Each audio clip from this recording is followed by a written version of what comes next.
Hello and welcome to In the Library with, Tara! and I think I'm still Adrian, and we have with us today special guest. Nicole Beauchamp. Greetings, Nicole. Greetings to you. Thanks for having me on here.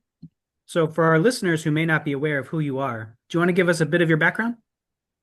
Yeah, so I've been a paranormal investigator for almost 20 years. I founded the Tri-City Ghost Hunter Society in 2009, and we've investigated all over the world. But prior to that, I was doing investigating with another team as well, my first team. And then I also write for the Haunted America series. So I'm one of the authors in that series. And I am currently working on the edits for book number 4 and writing book number 5 right now. So lots of stuff is going on for sure. Can we get the scoop? What? Because I know that each one of yours is a different theme. Like I read the Haunted Bars and Pubs of Michigan because that one sounded really good Yeah. to me. So what are the themes for the ones you're currently writing?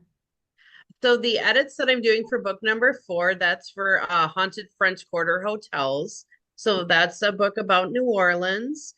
And there's going to be a big party on October 4th down in the French Quarter for the book release. And then the 5th book that I'm actually writing right now, that is Haunted Mid-Michigan. And that's going to feature obviously the Mid-Michigan region and a lot of like the smaller towns that kind of get ignored in a lot of publications. So some of those really good ghost stories are finally going to be featured for the first time. So how do you go about finding the locations that you write about? Because I thought it was really cool that like each chapter in the book that I read was about a different bar, pub, restaurant. So but how do you go about finding all these locations and getting the stories and the insider view from all those? Well, that's a really good question. So I really, really do like to work with people. So what I tend to do is like I'll I send out like large amounts of emails or messages trying to find out like who is dealing with hauntings. And then, people write me back, some are wishy-washy, some are very reliable. So the ones obviously that are more reliable, I'll go on to send them a questionnaire and then they fill it out. So I'm getting their ghost stories, and then if I'm not clear on something, I'll give them a call and kind of clarify, like, what did you mean by this? Could you give me more detail on this? So I really do try to get, the content straight from the horse's mouth, so to speak. I don't like to fabricate things. Sometimes I think the truth is scarier than anything make believe, but and in those cases that it is hard to speak to someone, I mean, I will go through like newspapers.com with a fine tooth comb and try to find old newspapers that talk about hauntings. I'll pull up archives, see if I can find any like, tragedies that had occurred on the properties or in the general vicinity. So, it's a lot of research and a lot of work, but I love when people are willing to work with me. It just makes my life so much easier. So, if I could, Yeah. Tara here has the book Haunted Bars and Pubs of Michigan. Do you hmm find that bars and pubs tend to have a lot of spirits? So Uh, lame. That was actually well, of course. No, I'm just joking. You know, it it does depend. It does depend. If we're talking, if we're talking about alcoholic spirits, of course they do. But, the otherworldly type, it just depends, I think, on, what unfolded on that property. I feel like a lot of people do have stories, but like I said, some people are a little more wishy-washy. And so, they might claim that there's all this activity, but then the time rolls around to actually talk to them about it and they don't really want to do that. So I would say we have a lot of bars for sure in the state. As far as how many of them are haunted, I can't give you an exact number, but I would say at least a quarter, maybe, like, of all the bars in Michigan have some sort of paranormal activity or some kind of story associated with them.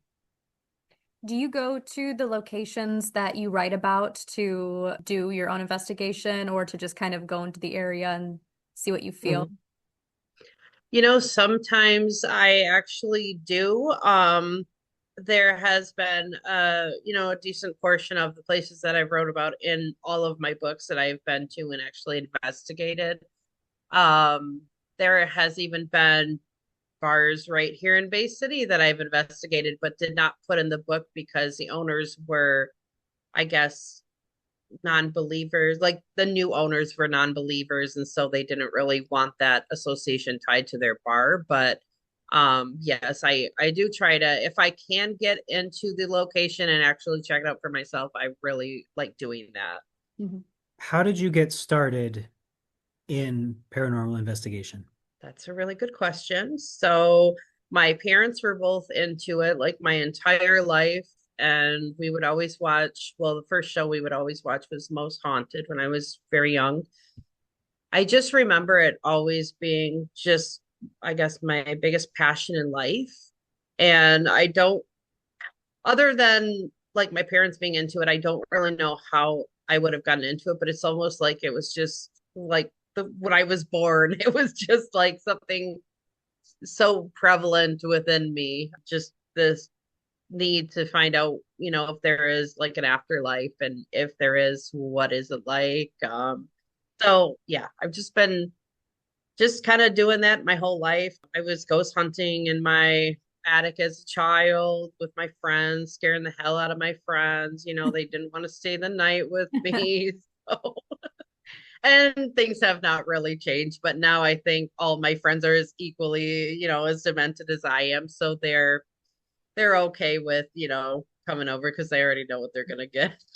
You and I would have gotten along well as children. Oh yeah. Oh yeah.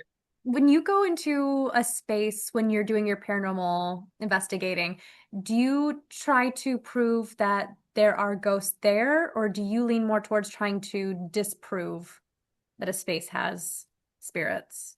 Because it seems like That's when a I really talk to people, they either Yeah. do one or the other. They're either trying to disprove it until they have like the proof, or they try to prove that there are them there. I'm just curious. Well, that's a really good question. I feel like maybe I don't do either. I mean, like the thing is like, of course, when we go into a place and there's claims of activity, we do try to debunk where we can. If like a meter's going off or something, we have to make sure, it's not affected by, shadows of people that are in the room moving, or something is not, triggering that piece of equipment. I'm also at the same time not necessarily, I guess, trying to prove the existence of anything to anyone. A big bulk of the reason that I do what I do is primarily for me and just kind of my own curiosity. And I think there's a lot of people out there like me who, they don't know one way or the other, and they're open to the idea of there being something more out there. And they just want a chance to go into those old buildings and kind of, check them out on their own time, and, just try to see what they capture on camera or their devices. So, yeah, I'm not really passionately like about it one way or the other, like not trying to say they don't exist, not trying to prove to anybody that they do exist, just more of like taking my own personal journey, I guess, of trying to discover for myself, like the what experiences, like personal experiences I have happened. So So, if I could ask you a question here, are yeah. you familiar with the Michigan Chillers series of books?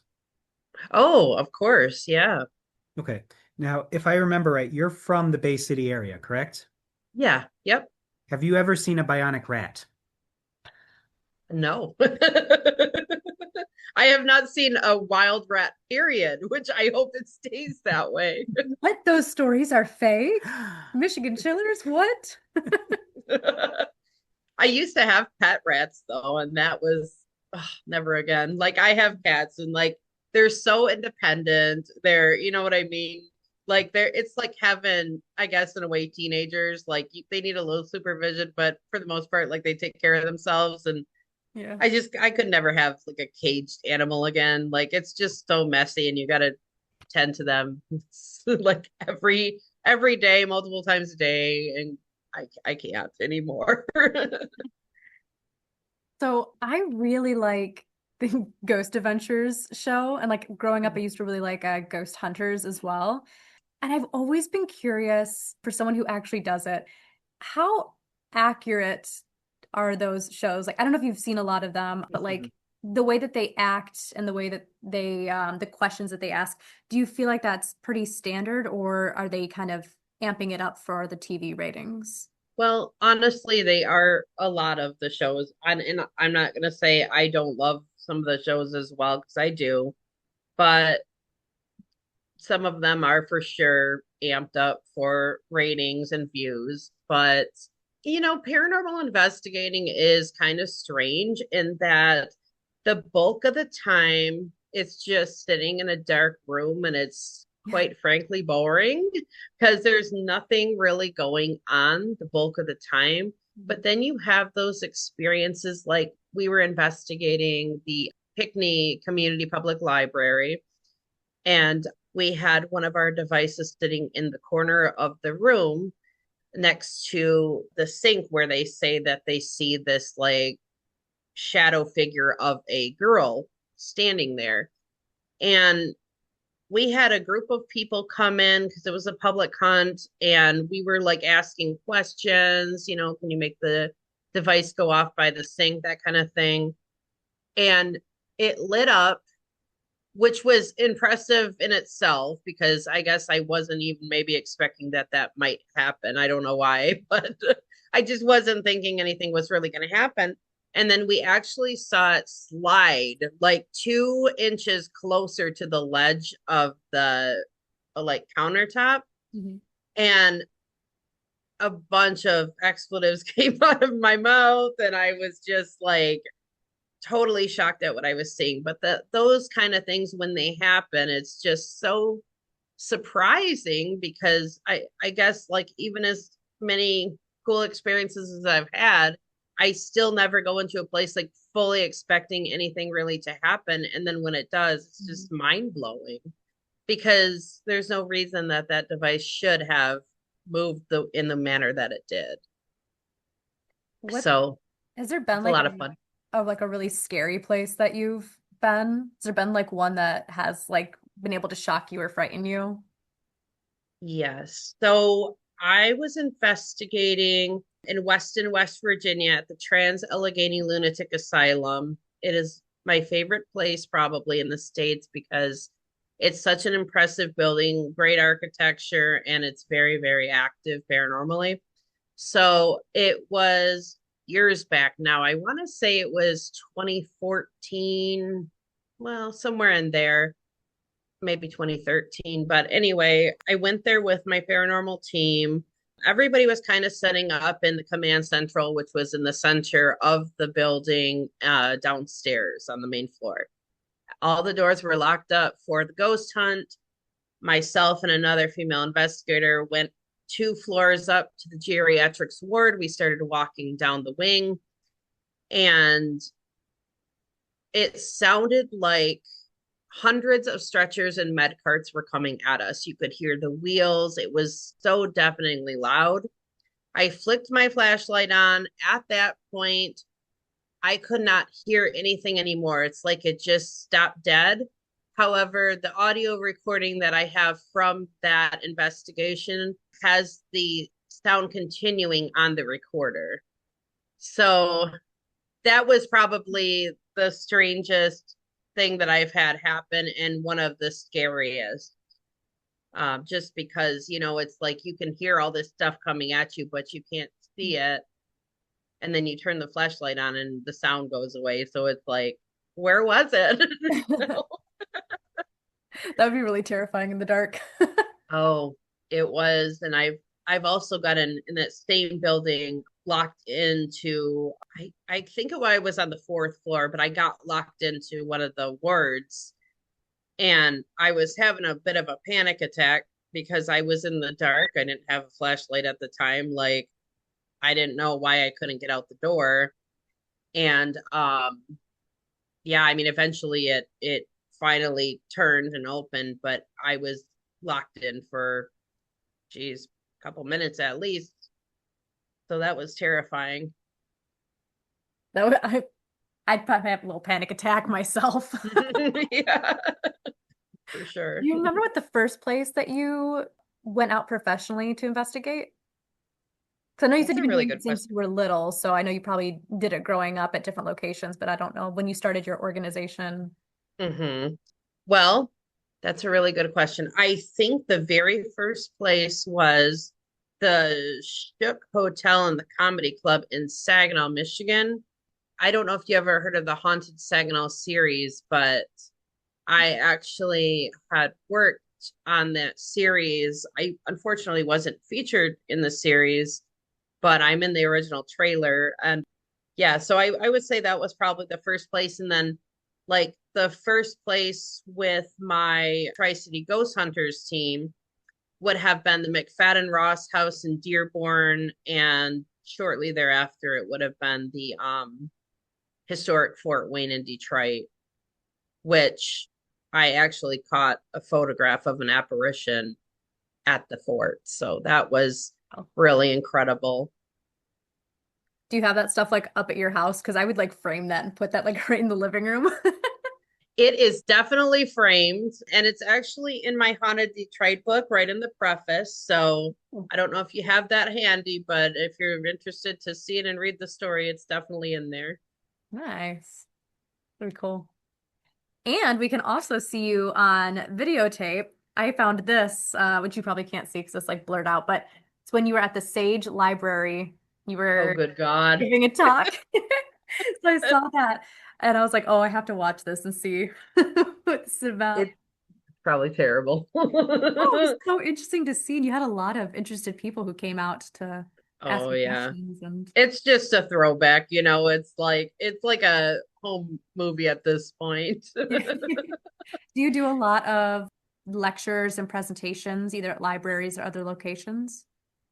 Oh, definitely. And I, have garnered, I guess, a real following doing them. So now not only do I do presentations just on my books and about paranormal investigation, but I also have a traveling haunted museum with haunted artifacts that I bring and Oh, I set up at different locations. And I've had a lot of people have experiences with these items while, seeing the exhibits. So they're they're a lot of fun, and it's a little different than I think what is normally being put on in regards to paranormal investigate or not paranormal investigation, but paranormal presentations. Because, I mean, I can show you my evidence all day long, but it's kind of cool when you have the opportunity to have the experiences for yourself.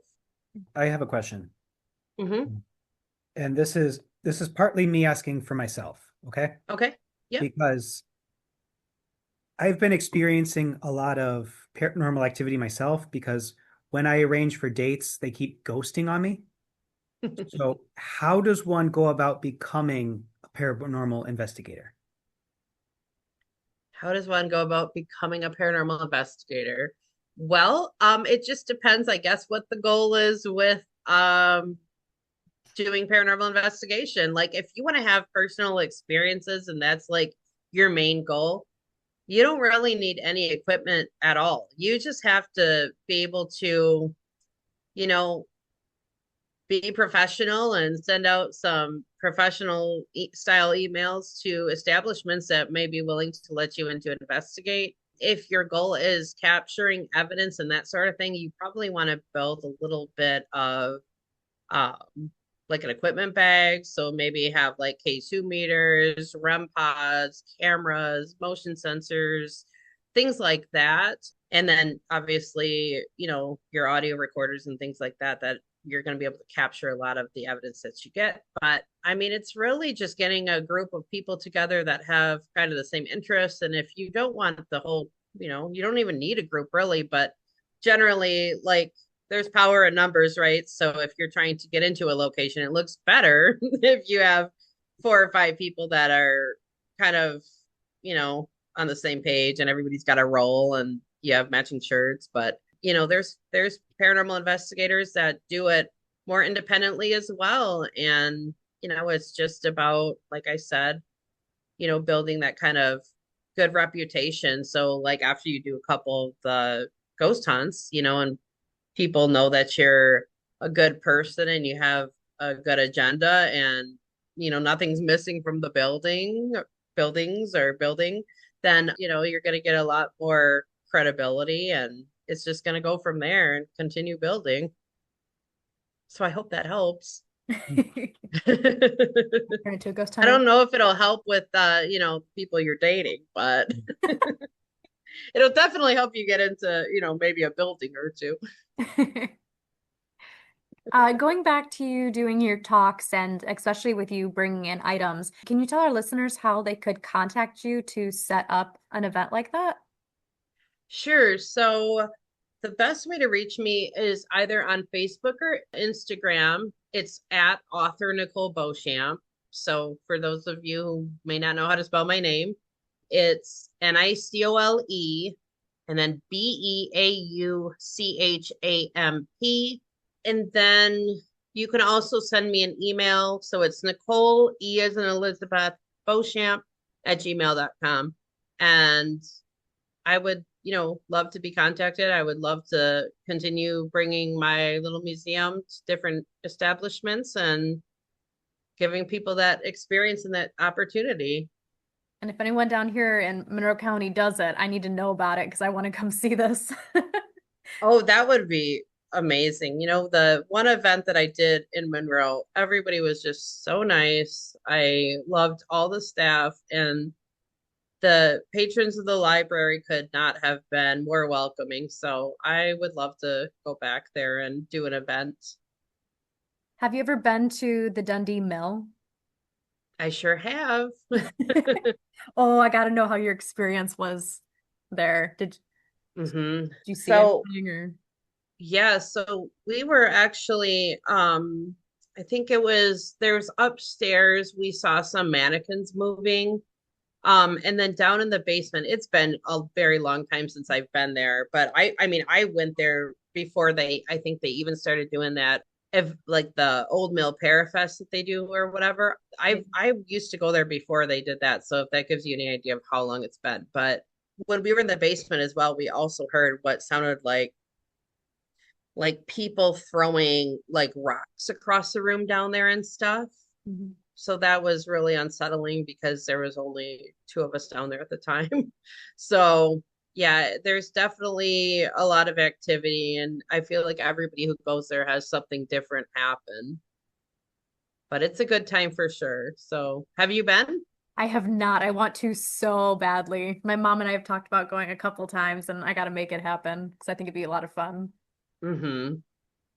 Well, another place too, I mean, this is not really, they don't really have haunted tours, but the property itself is thought to be extremely haunted.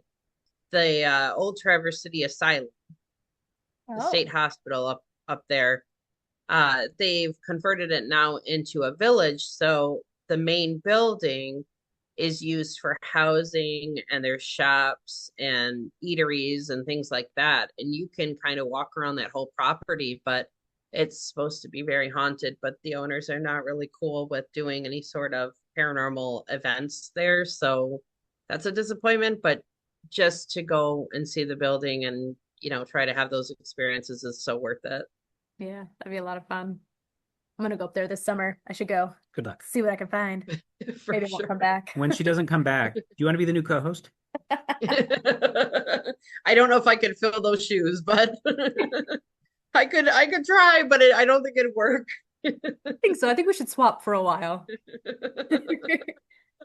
So a question, and I have to ask this. Do you believe the truth is out there?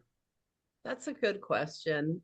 To some extent, because I don't know, just like just the things that I've had encountered, like I think is like just pieces of the puzzle. I don't think there's ever going to be like a day when I don't know, like I walk into a place and there's going I don't really know how to explain it, but like people say like they saw Jesus or whatever.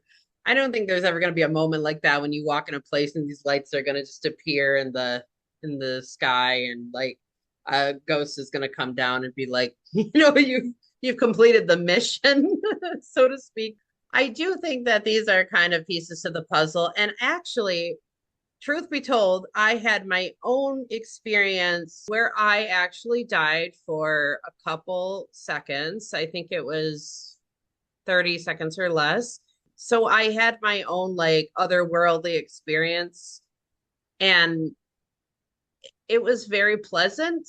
So I do think that the truth is out there, and maybe the truth is just that, that there is an afterlife and it's not necessarily scary. Like no matter what you believe, like there's there's peace in the end, and it's not really something to be afraid of, I guess is what I have gathered from everything that I've done so far in my life and my own experiences.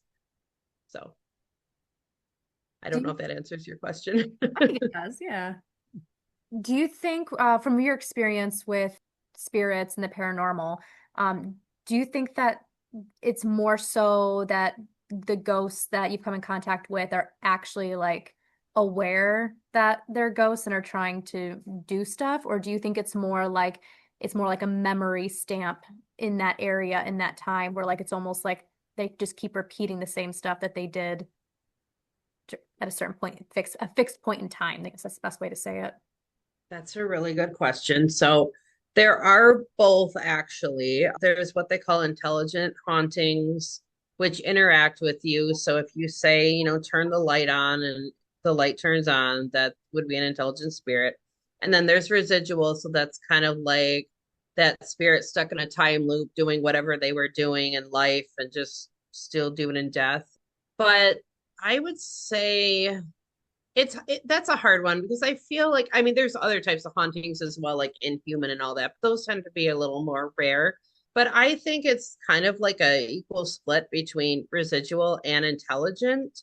Yeah, because I don't know, like when I had my experience, I felt like I was kind of an intelligent spirit. Not that I so much could communicate with my cousin who was in the room with me at the time, but I was like floating above my body, and I had like the wherewithal to see that my cousin was sitting on the chair, and I could see all of her movements and everything. And I knew like I was out of my body, but I didn't feel, I felt no pain. Like I felt amazing. So I felt like, in that case, like I was an intelligent spirit, if that makes sense, because I was so aware of the surroundings. Yeah, I think it can really go either way. Like, because especially in places like where a lot of tragedies have happened, like Gettysburg, a lot of these old asylum, maybe even concentration camps, even though that's not really the popular thing to say, but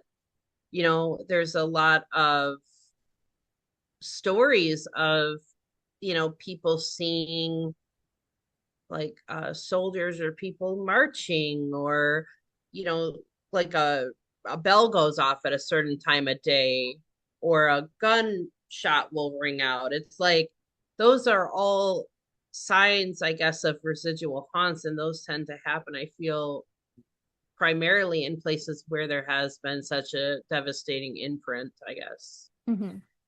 So Do you think there are ghosts out there that their whole purpose is to try and make pottery with Demi Moore? Of course. why not? Well, I mean, I think you can have any sort of interest, whatever I always say, whatever you loved in life, you probably will love in the afterlife. So make that pottery, girl. And the big question, before you move into a new house, do you always do like a night there to like see if there's any spirits? Because I feel like I would have to if I knew what I was doing. I had planned to sage my current location when I moved before actually got all our stuff in, but it just didn't work out. But I'm not so worried. This is crazy, probably sounding, but I'm not so worried about like spirits. Mhm. I'm more worried about people. Fair. I have like, and maybe it's because I watch like a lot of horror films and true crime stuff, but I'm like terrified of like sleeping in a new place and having somebody like bust in like a window and try to kill me.